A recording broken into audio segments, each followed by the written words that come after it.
Linda Carver walked up to the side of my house, opened the exterior electrical panel, and cut the power, knowing my 78-year-old grandmother was inside on a life support oxygen machine.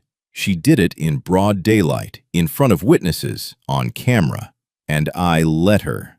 Not because I couldn't stop her, not because I didn't know it was coming. I let her do it because for 3 weeks I had been waiting for Linda to stop threatening and finally act. To step over a line so clearly, so publicly, so permanently that no lawyer, no board vote, no HOA bylaw in the state of Texas could walk it back. She thought she was shutting me down. She was signing her own confession. I was standing in the driveway when she threw the breaker. I didn't move toward her. I looked at my phone. 2:14 p.m., Tuesday, hit record on the secondary app and watched her turn around and find me already watching. Something crossed her face in that moment. Not guilt, confusion. She'd expected panic or anger or a man running to his grandmother's room in helpless desperation. She got a man who nodded once and checked his timestamp. My EMT friend Marcus was already inside, had been for 20 minutes. The backup unit was running before Linda's hand left the panel. My grandmother never lost a breath, but Linda didn't know that. And the 2 HOA board members standing behind her, both of them now on camera, both of them present at a deliberate power cutoff to a home with documented medical life support equipment. They didn't know that either. Linda started explaining herself to them. Something about corrective authority and exterior accessible panels and documented safety concerns. She used the word authority 3 times in 40 seconds. I counted. I let her finish. When someone hands you exactly what you needed, do you interrupt them or do you let them keep talking? My name is Daniel Brooks. I'm an electrical technician, 14 years in the trade, the last 4 as a licensed contractor running my own small crew out of Austin. I fix things for a living: wiring, panels, conduit runs, load calculations. I read blueprints the way other people read menus. I notice what's wrong before I'm even looking for it. 3 years ago, I moved back into my childhood home to take care of my grandmother, Margaret. She's 78, widowed, sharp as she's ever been mentally, but her lungs gave out on her slowly over the last decade. COPD, then a secondary complication that her pulmonologist said was manageable with consistent support. The oxygen concentrator wasn't optional equipment. It wasn't a comfort item. It was the mechanical reason she woke up every morning. The house was paid off. The neighborhood was new, one of those planned developments that went up fast on the east side. Clean streets, matching mailboxes, a homeowners association with a 12-page rule book and a newsletter that came out twice a month. I didn't love HOAs on principle, but I wasn't looking for a fight. I wanted a quiet place to work remotely, keep the yard trimmed, and make sure my grandmother had someone in the house when her oxygen levels dropped at 3 a.m. That was the arrangement. Simple. Functional. I kept a routine. Up at 5:30, coffee, then a walk around the property, habit from years of doing site walkthroughs before a crew arrived. I checked the concentrator's filter weekly, logged its run hours, kept a spare power cord coiled in the hall closet. I documented things the way tradespeople do, not out of paranoia, but because when something breaks and someone asks what happened, you want to be able to answer. I had a folder on my laptop labeled House, Maintenance Log that went back to the first week I moved in. Oil change dates, HVAC filter swaps, gutter cleanouts. I was not the kind of person who looked for trouble, but I was the kind of person who recognized a faulty circuit the moment current stopped flowing the right way. The HOA, in the beginning, was background noise. The newsletter, the occasional reminder about trash bin visibility, a note about holiday lighting timers. I paid my dues on time and attended exactly 1 board meeting in the first year, which lasted 90 minutes and covered, in order, parking stripe repainting, a drainage easement dispute, and whether the community entrance flowers should be marigolds or petunias. I voted for petunias and went home. That was before Linda Carver ran for HOA president. That was before she noticed the oxygen machine. My father had a saying he repeated every time a job went sideways: "Don't touch a live wire twice." He meant it literally. He was an electrician too, 22 years with the city utility, and he'd seen what happened when someone got impatient with a system they didn't fully understand. But he also meant it the other way. Don't escalate before you know what you're dealing with. Don't make a move that burns your options. Measure twice, cut once, and if the measurement doesn't make sense, measure again before you touch anything. I grew up with that logic. It shaped the way I worked, the way I handled disputes with clients, the way I handled almost everything. I was not a man who swung first and asked questions after. Not because I lacked the instinct, I had it, but because I'd learned early that the instinct usually cost more than it returned. There's a specific kind of person who abuses small authority. I'd met them on job sites. Project managers who enforced rules selectively, always against the people least likely to push back. Inspectors who flagged violations on properties owned by people who couldn't afford lawyers. They all had the same tell. They moved fast when they felt safe, and they never expected the other person to know the rules as well as they did, or better. Linda Carver was that kind of person. I recognized it the third time she sent a violation notice in a single month. Not because she'd found 3 real violations, but because she was testing how I responded. She was calibrating, seeing how much pressure it took before I either paid, complied, or left.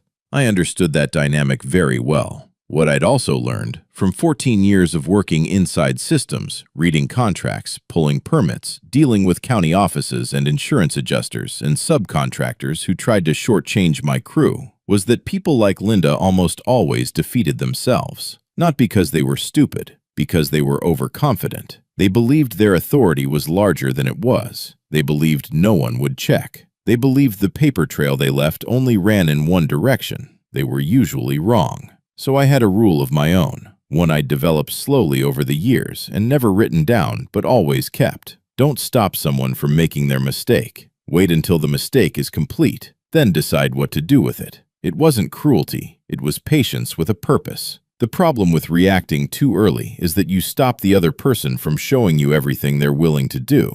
And I needed to see everything Linda Carver was willing to do. Have you ever watched someone walk confidently toward a mistake and realized the most powerful thing you could do was simply get out of their way? Let me be clear about what was actually at stake. This was not a dispute about parking. This was not about lawn height or trash bin placement or the color of my front door. Those were the things Linda put in her violation notices, and for a while I let myself treat them like what they appeared to be, petty grievances from a petty person. But the oxygen concentrator changed the equation entirely. Margaret needed that machine running continuously, not most of the time, not during business hours, continuously. Her oxygen saturation dropped within minutes of the concentrator stopping. I'd seen it happen twice during power outages, brief ones, and both times her lips went gray before the backup kicked in. Her pulmonologist had documented this. The equipment supplier had documented this. The power company had a medical baseline flag on our account specifically because of it, which meant in a grid outage, our address was prioritized for restoration. The machine was not an appliance. It was the reason she was alive, and Linda knew this. I had told her directly, in writing, in a certified letter I sent after the second violation notice mentioned the concentrator's exterior vent disrupting aesthetic continuity. I used plain language. I explained the diagnosis, the dependency, the documentation.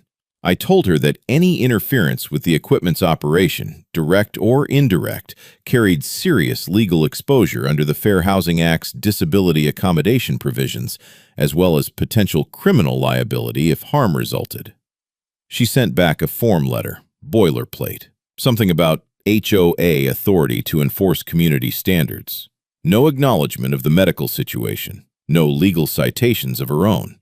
Just the same letterhead, the same signature, the same tone of someone who had never once been told no and fully expected that to continue. I read that response twice. Then I filed it in a folder I'd labeled, with no particular drama, Linda. Because here's what that letter told me. She wasn't ignorant of the risk. She'd received my warning in writing with a return receipt.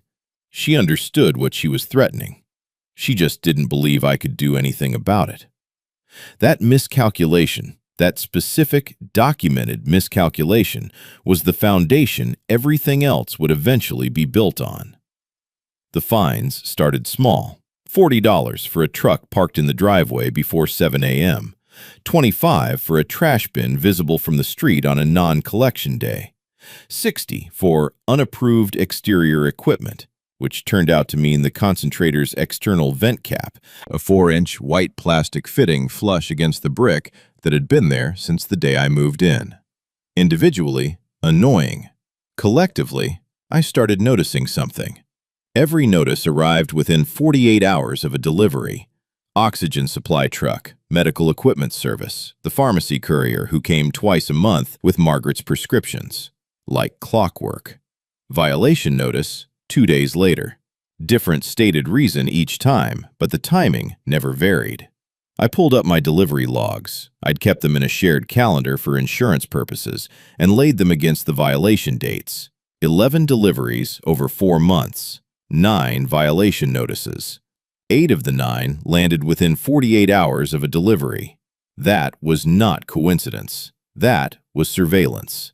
I started paying attention to other things after that. I noticed Linda's car parked on the cross street with a clear sightline to our front elevation, twice in 1 week, on days when no deliveries were scheduled.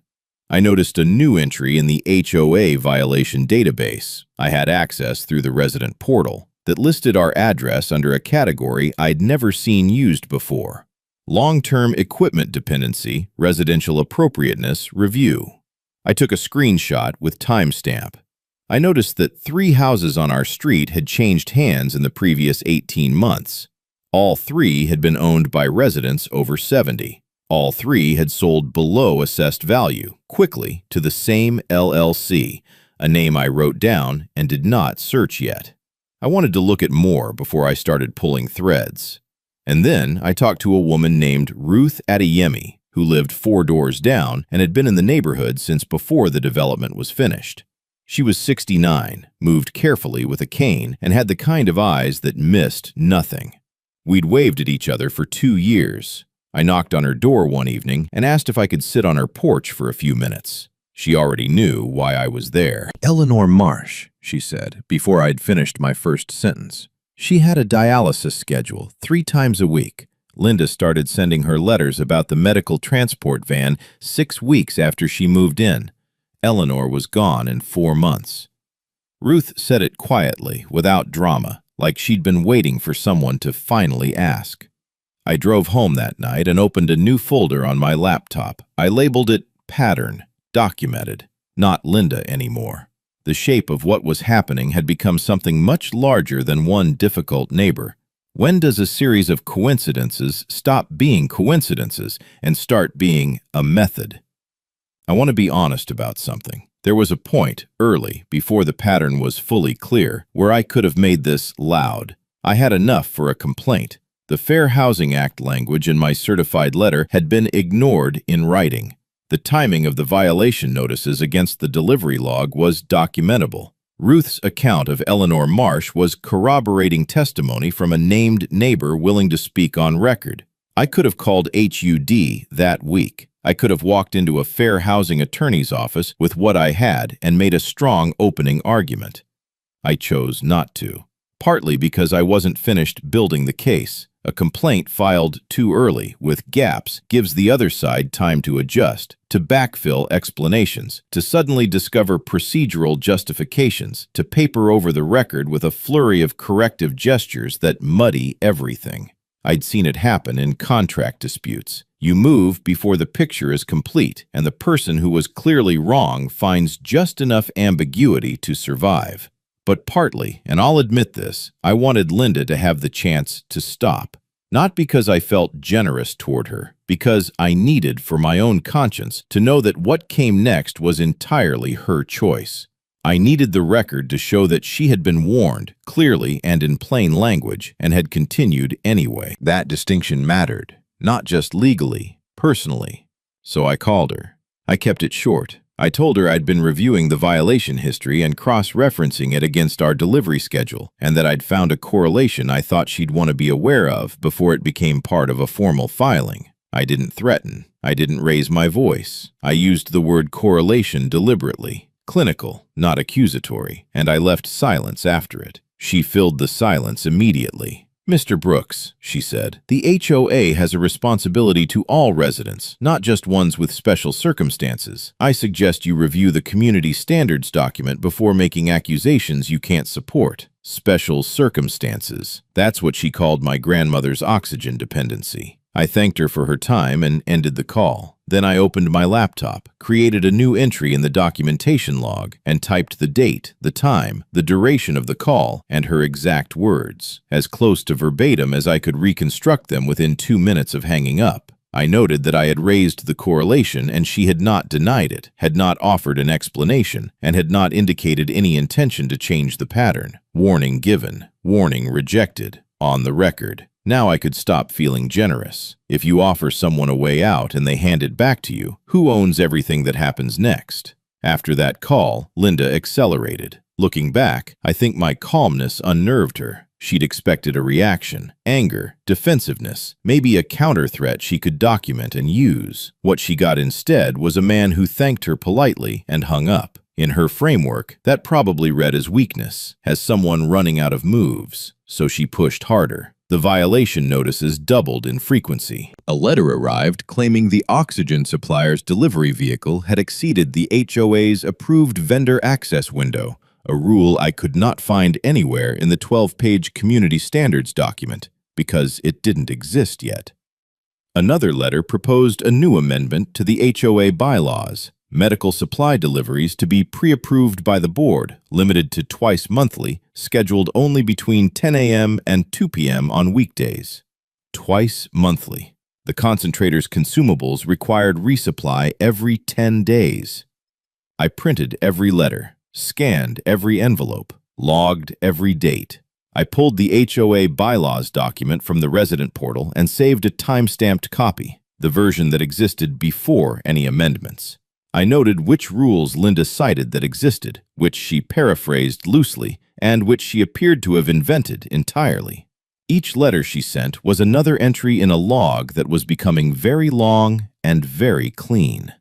I also began to notice something about her timing. The new amendment proposal went out to all residents via the HOA email list, meaning it was now a community-wide document with a distribution timestamp, showing that Linda had formally proposed restricting medical supply access to a household she knew contained a life-dependent oxygen patient. She'd put it in writing, distributed it to 47 households. I saved that email the moment it arrived. File name, bylaw_amendment_proposal_Linda_Carver_dated.pdf. The rope was getting longer. She kept pulling it toward herself. Is there anything more dangerous than a person who mistakes your silence for surrender? 3 weeks before Linda cut the power, I stopped being passive, not visibly. From the outside, nothing changed. I still paid the fines without comment, still didn't attend board meetings, still nodded at neighbors on my morning walk. But behind that surface, I shifted from observation mode into construction mode, building something Linda couldn't see and wouldn't understand until it was already finished. First, cameras. I already had a doorbell unit at the front. I added 2 weatherproof cameras to the exterior, one covering the driveway and the electrical panel on the north side, one covering the backyard gate. I mounted them myself in under an hour, ran the conduit clean, connected them to a local recorder with a 30-day loop and a cloud backup that synced every 6 hours. I tested the night vision. I checked the timestamp accuracy against my phone. I made sure the panel camera had a clear, unobstructed sightline to the breaker box from 4 feet. Second, records request. I submitted a formal written request to the HOA management company, not to Linda directly, for the complete violation history on our address, all board meeting minutes from the past 24 months, and the full financial ledger showing fine collections and disbursements. This was my right under the HOA's own governing documents. They were legally required to provide it within 10 business days.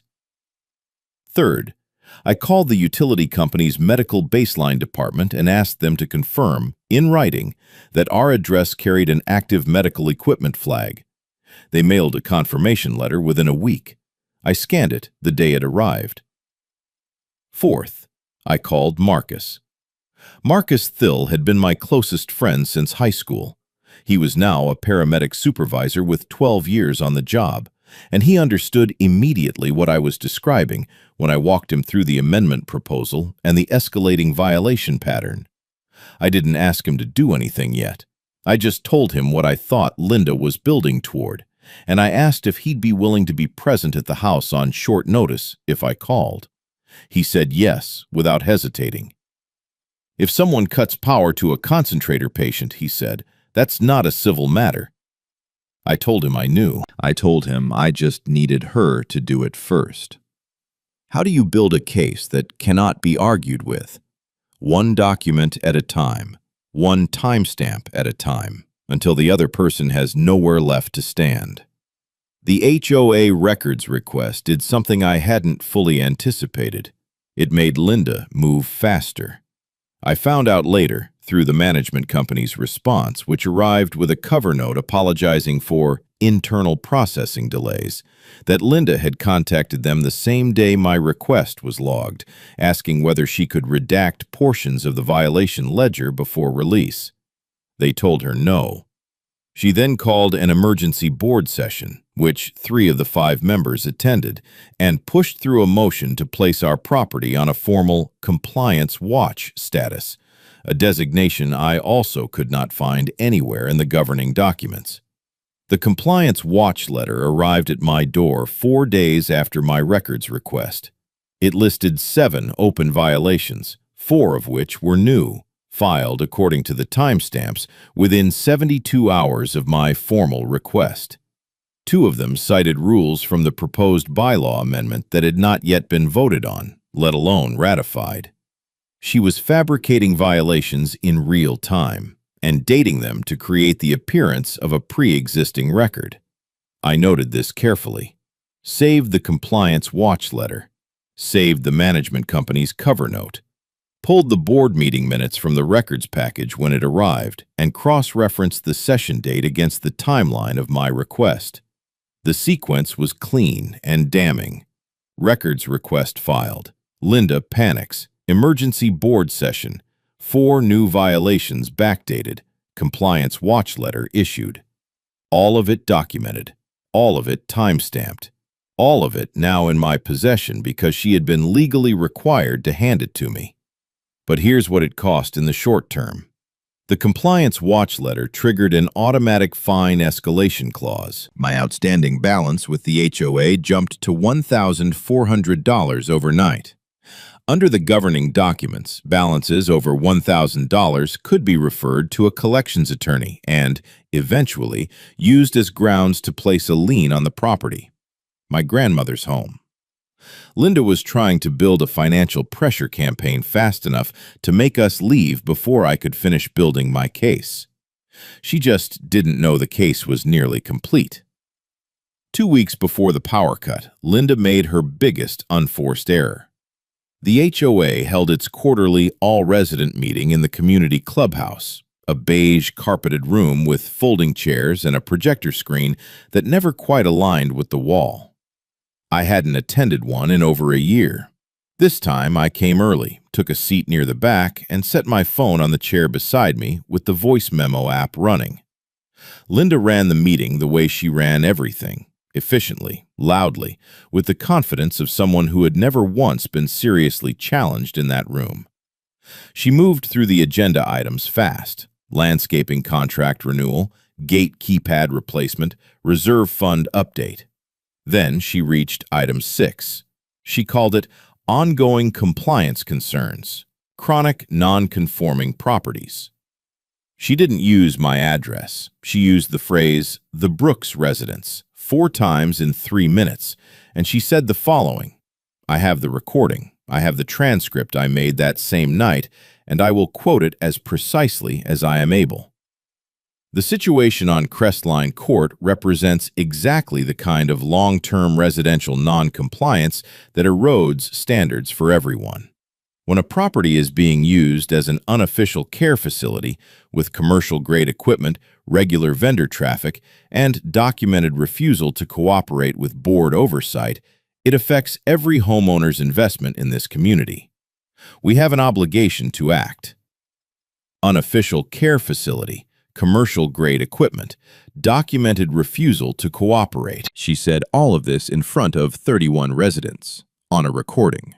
After receiving my certified letter explaining my grandmother's medical dependency, after receiving my formal records request, after I had explicitly told her on a logged phone call that I was tracking the correlation between her violation notices and our delivery schedule, she knew I was paying attention, and she stood at that podium and said it anyway. I didn't react. I sat in the back row and watched the room. A few people nodded along with her. Most looked uncomfortable. One woman, I didn't know her name yet, turned around and found my face in the back of the room and held my gaze for just a moment before looking away. I noted her. Third row, left side, gray cardigan.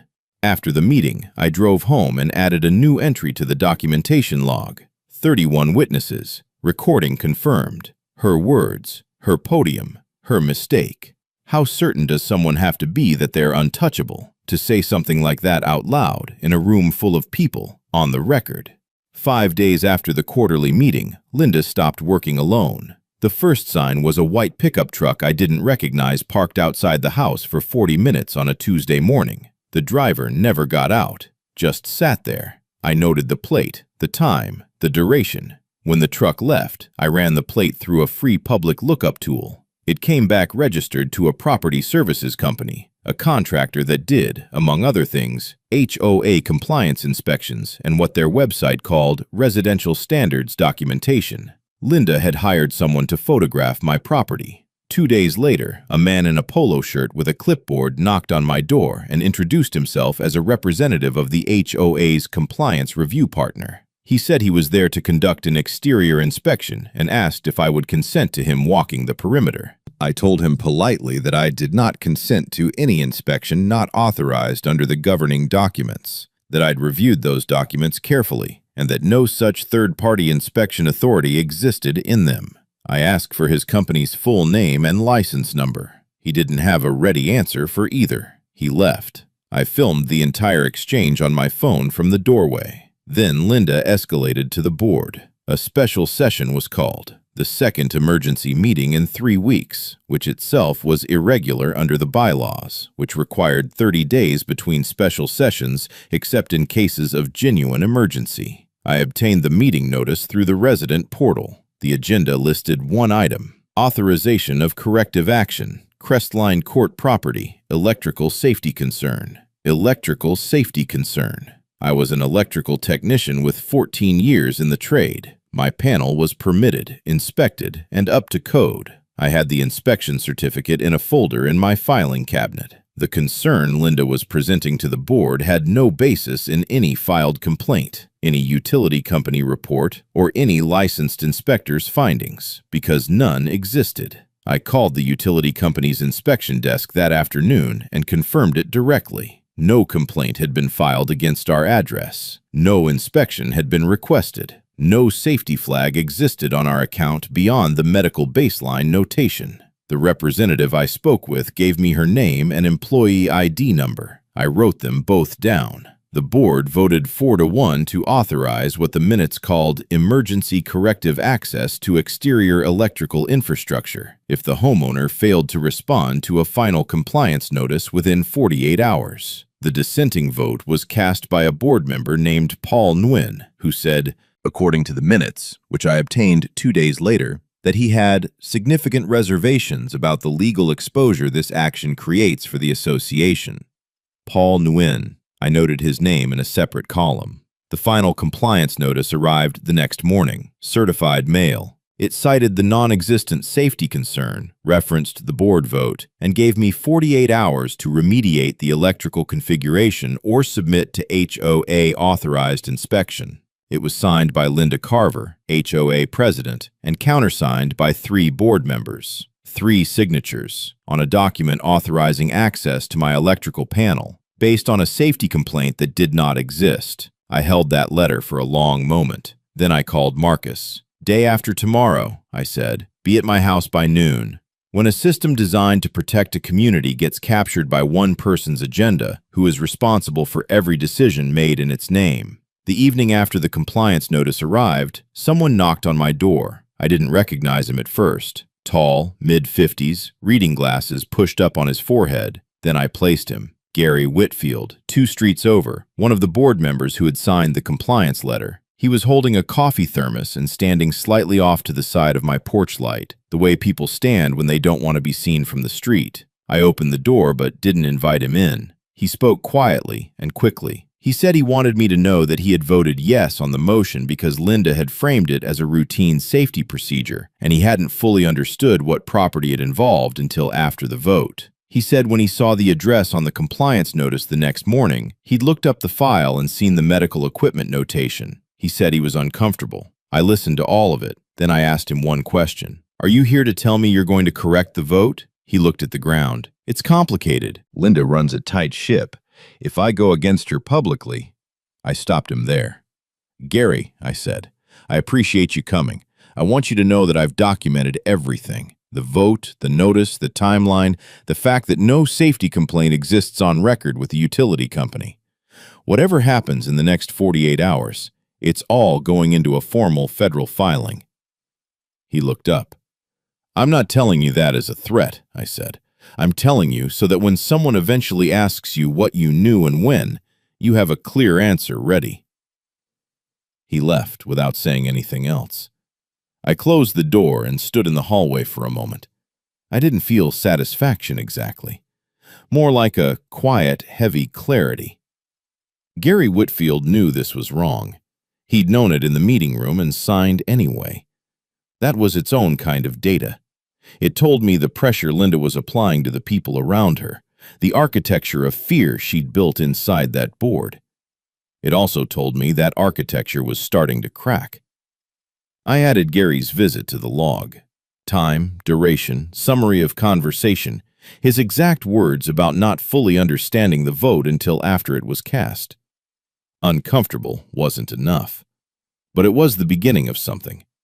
How many people stay silent not because they believe something is right, but because they've decided that speaking up costs more than they're willing to pay? 48 hours sounds like a long time until you start counting them. The compliance notice had been delivered at 9:17 a.m. on a Wednesday. That gave me until 9:17 a.m. Friday. It was now Thursday evening. Marcus was confirmed for noon the next day. The cameras were running. The backup concentrator unit was charged and positioned. Margaret was stable, sitting in her chair watching the evening news, her oxygen levels steady at 94%. Everything was in place, but the window was closing, and I had one gap I still needed to close before it did. The HUD complaint. I had been drafting it for 2 weeks, building it section by section, the way you wire a panel, one circuit at a time. Disability discrimination under the Fair Housing Act, documented pattern of targeted enforcement, proposed bylaw amendments designed to restrict medically necessary supply access, public statements characterizing a life-dependent medical setup as an unofficial care facility, the certified letter Linda had received and ignored, the phone call she had dismissed, the fabricated violations filed within 72 hours of my records request. It was thorough, but I hadn't filed it yet. I'd been waiting because a HUD complaint, once filed, triggers a formal investigation process that notifies the respondent, meaning Linda would know immediately that federal machinery had started moving. I needed the physical event to happen first. I needed her to take the action the compliance notice was pointing toward, on camera, with witnesses, before she received any signal that consequences were incoming. If she cut power after receiving a HUD notice, her attorney could argue she hadn't understood the gravity. If she cut power before, with a documented warning history, a recorded public statement, and a fabricated safety complaint already in the file, there was no version of events that helped her. So I was waiting for Friday morning, but Thursday night, the financial pressure arrived on schedule. An email from the HOA's collections attorney, copied to Linda, copied to the full board, notifying me that my outstanding balance had been referred for lien proceedings against the property. The filing would be initiated the following week unless full payment was received. $1,400 standing between Linda and a legal claim on my grandmother's home. I read the email twice, felt the familiar pull of anger, the one I'd been managing for months. Then I closed it, added it to the documentation folder, and went to check on Margaret. She was asleep in her chair. The concentrator hummed its steady rhythm beside her. I stood in the doorway and listened to it for a moment. Tomorrow, I thought. Just get to tomorrow. Have you ever had to hold everything together for just a few more hours, knowing that if you moved too early, the whole thing would unravel? Friday morning, 7:43 a.m. I was at my kitchen table with coffee going cold beside me, working through the HUD complaint one final time, when my laptop pinged with an email from the HOA management company. It was the second installment of my records request, the portion they'd flagged as requiring additional processing time. Financial ledgers, vendor contracts, board correspondence archive. I almost set it aside for later. I didn't. I opened the ledger first. It was a standard spreadsheet, columns for fine category, amount collected, date, and property address. I sorted by address and scrolled to hours. 14 entries over 7 months. I already knew most of them, but at the bottom of the column there was a line item I hadn't seen before. A credit entry dated 6 weeks ago, labeled Compliance Incentive, Third-Party Referral. $450, credited to the HOA's operating account. From an LLC. I wrote down the LLC name. It was different from the one that had purchased the 3 elderly residence homes, but only slightly. One word different. Similar registration address. I opened the vendor contracts folder next. Buried in the third document, a landscaping services renewal, was an addendum I almost missed because it was attached as a separate PDF with a generic file name. It was a referral agreement between the HOA and a property acquisition company. The terms were straightforward. For each property within the community that was listed for sale within 90 days of a formal compliance escalation, the HOA would receive a referral fee upon closing, paid through the LLC. Linda's signature was on the last page, dated 14 months ago.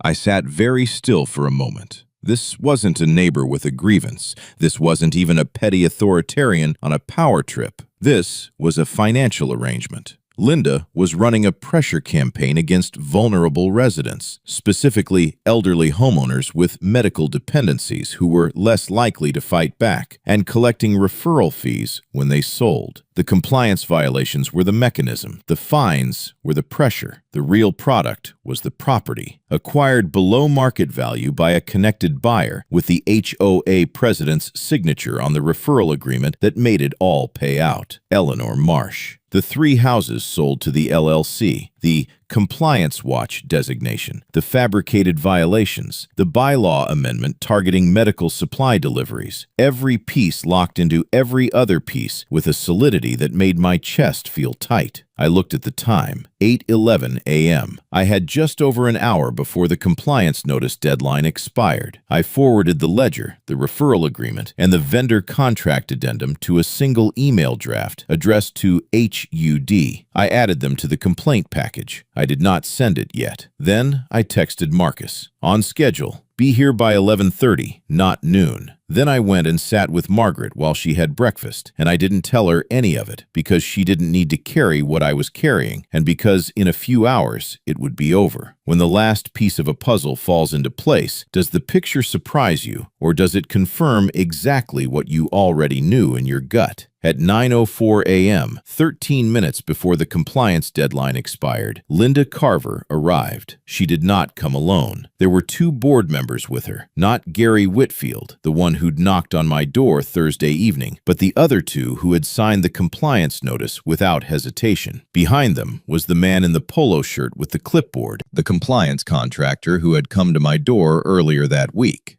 And behind him was a woman I didn't recognize, in a blazer, carrying a leather portfolio. 5 people, walking up my driveway in a line. I was standing on the porch.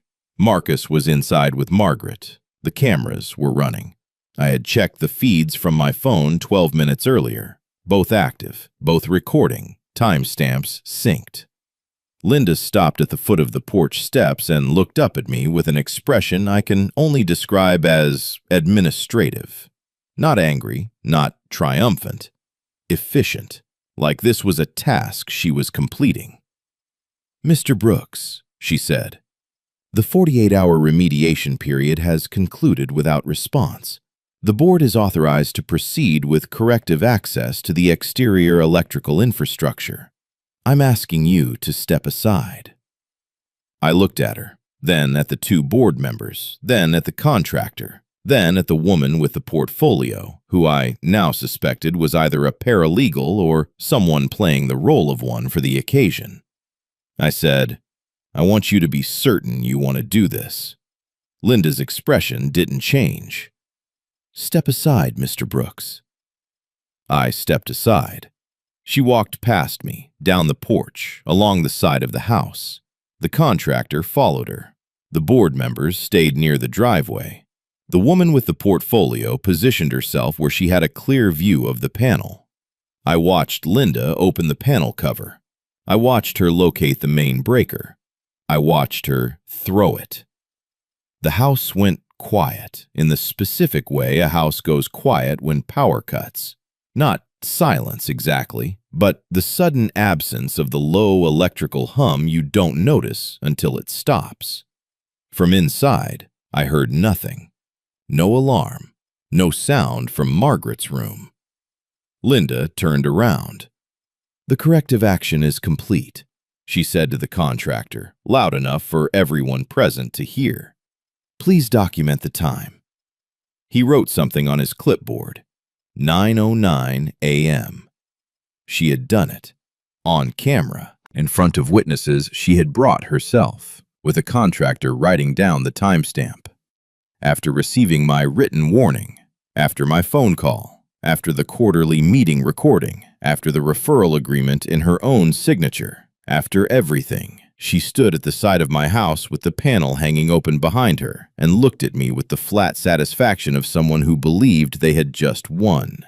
I felt something move through me then, not anger, not relief, something quieter and more final than either. The feeling you get when the last wire seats correctly in a terminal you've been working on for a long time. The soft click of a thing becoming complete.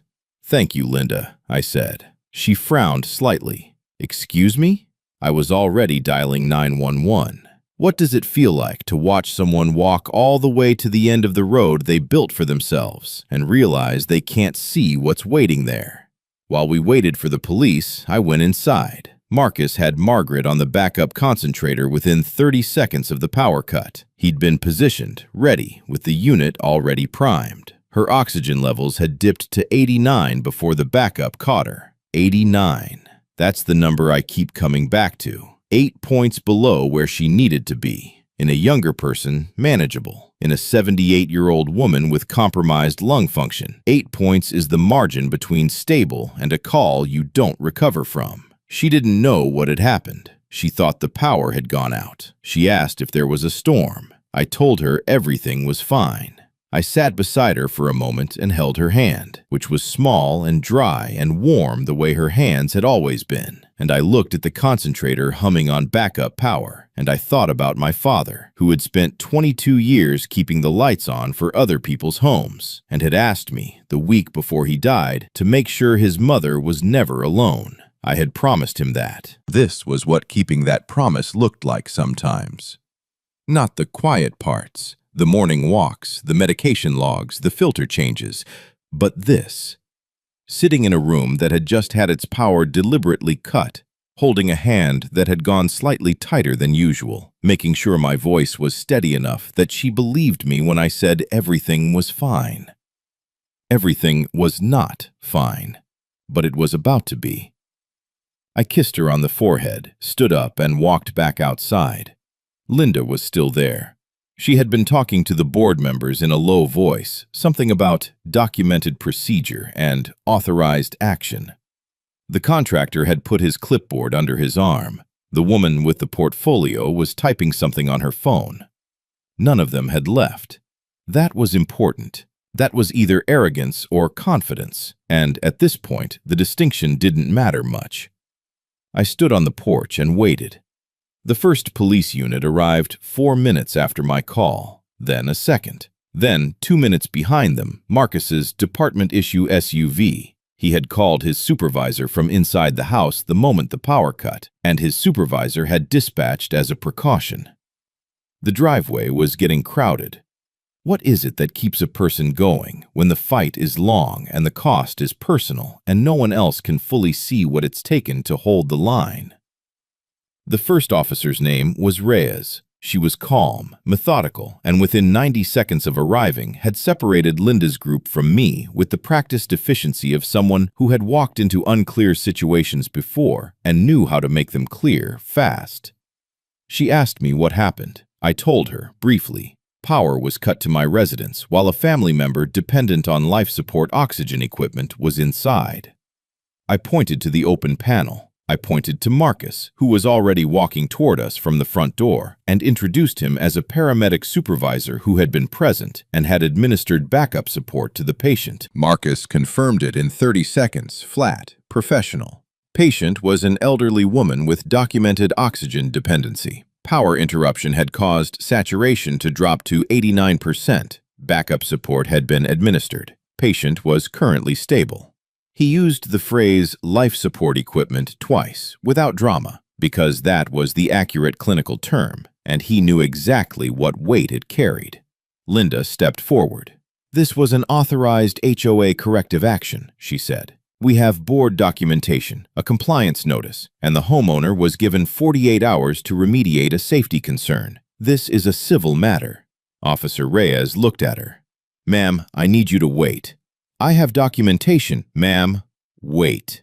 Linda waited, but her jaw was set, and I could see her recalibrating, shifting into the mode of someone who still believed that paperwork was a force field, that if she produced the right documents in the right order, the situation would resolve in her favor the way it always had. I opened my phone. "Officer Reyes," I said, "I'd like to walk you through a timeline if you have a moment." She nodded.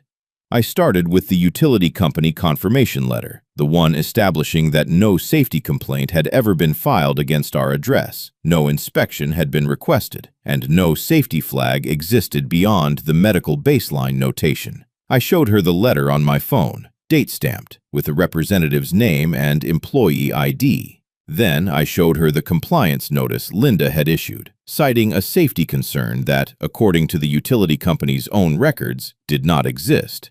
I showed her the board authorization that had been built on top of that non-existent concern. I showed her the timeline. Safety complaint invented, board vote called, notice issued, deadline set, power cut. Linda said, "The HOA has independent authority to assess exterior electrical." "One moment," I said, and I showed Officer Reyes the quarterly meeting recording. I played 40 seconds of it. Linda's voice, clear, from 2 weeks earlier. Unofficial care facility, commercial-grade equipment, documented refusal to cooperate. I watched the officer's expression change in a way that was small and specific and meant something. Then I showed her the certified letter, my warning to Linda, sent months ago with return receipt, explaining my grandmother's medical dependency and the legal exposure any interference would create. I showed her Linda's non-responsive form letter reply. I showed her the phone call log with my notes from the conversation where Linda had dismissed the correlation between violation notices and delivery schedules as an accusation she didn't need to address. I showed her the documentation folder. Not everything, selectively, in order, like laying out a wiring diagram for someone who needed to understand the circuit. Warning issued, warning dismissed. Pattern continued. Records requested. Violations fabricated. Board captured. Compliance notice built on a false premise. Power cut executed. Each step had a date. Each date had a document. Each document had either Linda's signature, Linda's voice, or a timestamp that made the sequence undeniable. Officer Reyes had stopped taking notes and was just listening. Then I showed her the referral agreement. I kept my voice level when I explained it. The LLC, the financial arrangement, the per-property referral fee paid to the HOA upon closing, triggered by compliance escalation.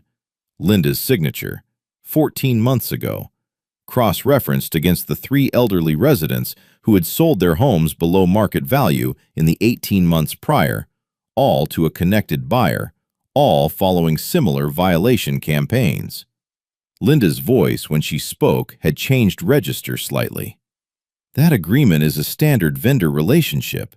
It's a signed contract," I said, "in which the HOA president receives financial benefit from the forced sale of properties belonging to residents she is simultaneously targeting with fabricated compliance violations."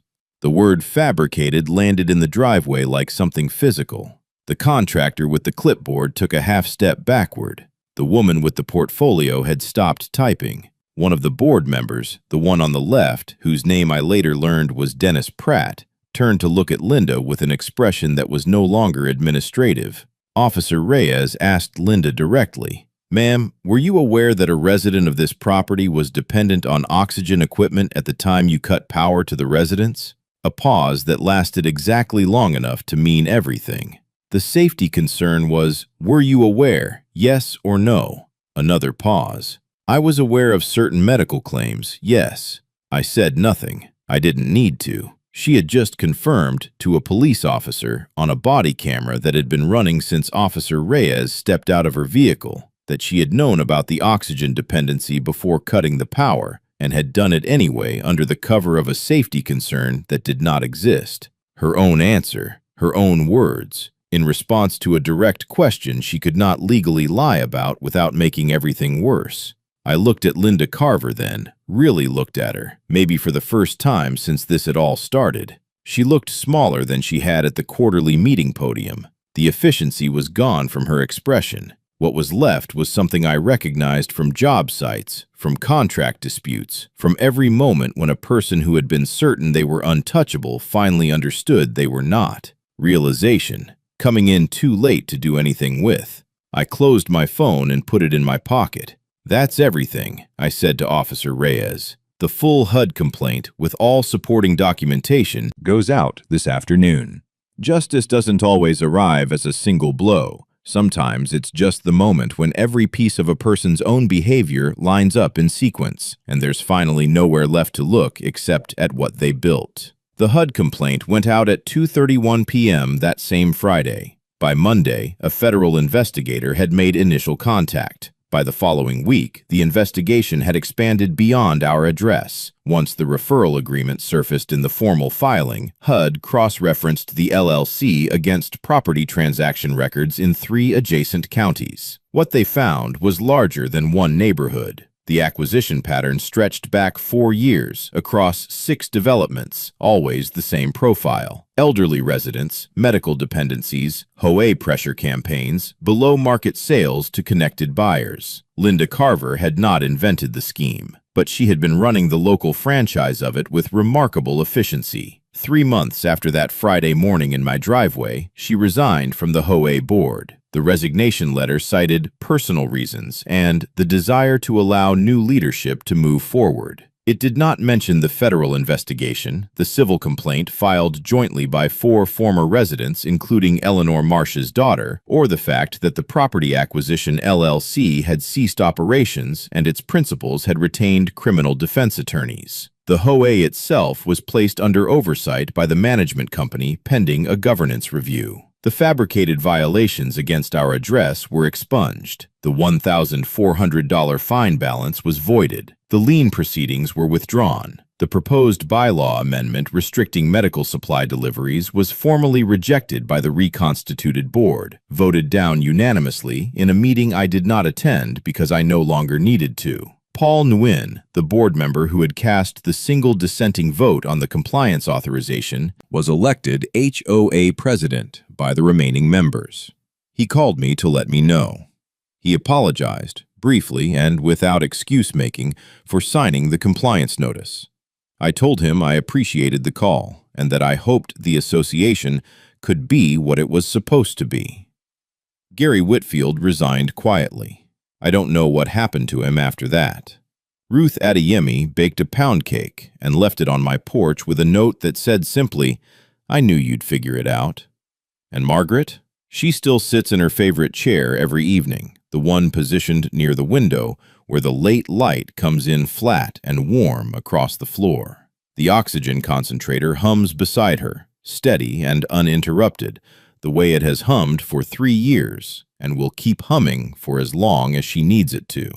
She knows, now, the broad shape of what happened.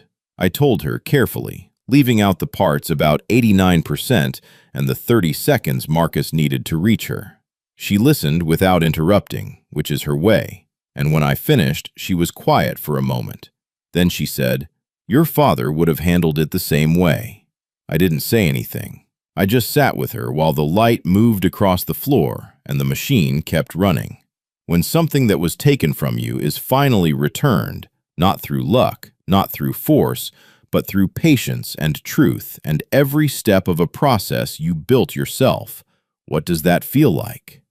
If this story stayed with you, share it with someone who needs to hear it. And if you've ever held the line when everything told you to let go, you already know the answer.